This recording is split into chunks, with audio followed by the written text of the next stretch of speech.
আসসালামু আলাইকুম, welcome to my channel recipe kitchen. আজ আমি মিষ্টি কুমড়া ভাজি রান্না করব।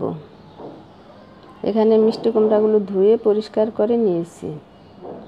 এখন একটা প্যানে তেল গরম হলে কালো জিরা দিয়ে দেব। পেঁয়াজ কুচি দিয়ে পেঁয়াজ কুচিগুলো হালকা ব্রাউন কালার করে ভেজে নিব। পেঁয়াজগুলো ব্রাউন কালার হয়ে গেলে সামান্য হলুদের গুঁড়া দিব।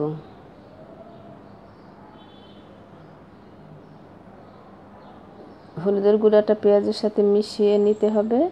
তারপর মিষ্টি কুমড়া ভাজিগুলো দিয়ে দেব।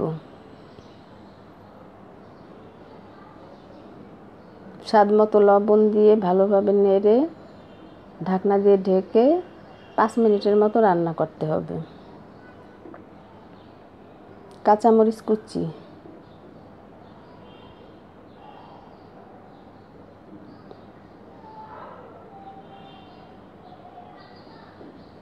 পাঁচ মিনিট পর মিষ্টি কুমড়া ভাজিগুলো হয়ে গেছে।